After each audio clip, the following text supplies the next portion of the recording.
This is such a cool ship! Facing the sea breeze and gazing out at the soaring seagulls, makes me want to sing out loud! Kazuha, how about I stay here and be the ship's resident bard? What are my prospects? With your level of artistic finesse, I'm sure nothing will go wrong. But I'm afraid the sailors aboard are not the most versed in the arts. They probably wouldn't understand the deeper meaning your poetry holds. You can't say that for sure.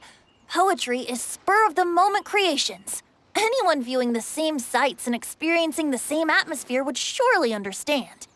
There's a port in Mondstadt too, but I rarely get the chance to board any of the ships.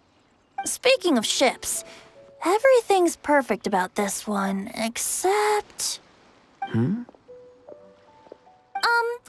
Kazuha, could you tell your captain that my height says nothing of my age? I'm way past drinking age. How often does one get to enjoy a seafood feast on a ship? It'll be a real shame if there isn't anything stronger to enhance the food. Pretty please? There's not much I can do about that. It's not because Captain Beto's not on the ship right now, but because there's no room for negotiation on this matter. Even I have to sit in the no-drinking zone every time. But I don't get drunk after just a few sips. Trust me, I can hold my liquor really well. The vegetables are fresh, and there are enough wheats and grains stocked up. I'll pass on the seafood. Oh, it's you. We meet again. Surprised to see me here? It's the director's orders. Xiangling worked all day and night at the restaurant during the festival and didn't get to have any time to enjoy the festivities. The director sent me here to help out in the kitchen so that Xiangling will have some time to herself. But with someone as hardworking as you around, there seems to be nothing much for me to do. It feels good seeing my old friend in the kitchen, fetching ingredients and lighting fires. Perhaps I should borrow Cloud Retainer's Supreme Cuisine machine to speed things up. You'd still prefer to make them by hand, but of course.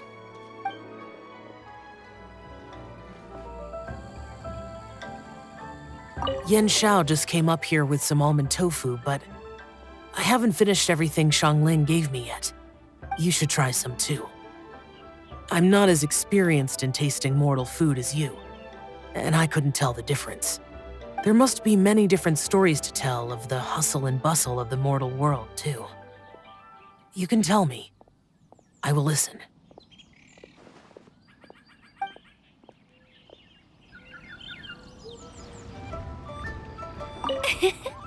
Xingqiu, you have to be honest.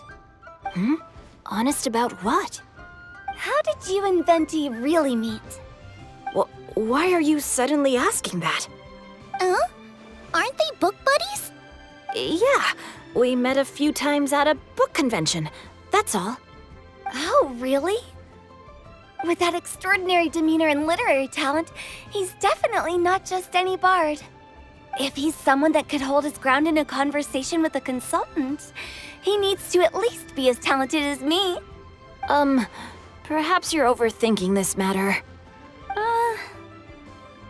Hu Tao, Xingqiu wouldn't lie to us. Okay. I'll tell you the truth.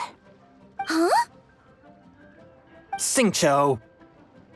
I'm actually a fan of Venti's poetry. You all know that I love reading, and sometimes come across poetry from Mondstadt.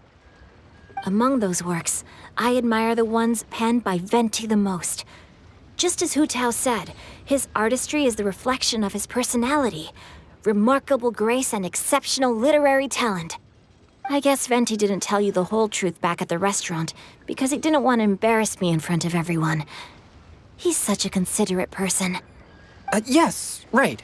I can confirm that. When Xingqiu was busy with other things, he asked me to buy him poetry books in secret. I see. That didn't sound like too much of a big deal. You could have told us right away. Well, I'm telling you now, aren't I? Oh, so that's your story. Forget it. Let's drop this topic. It's not often that the four of us are all together. What should we do next? Hide and seek, hopscotch, or some shopping? Since there's 4 of us, why don't we borrow a mahjong set?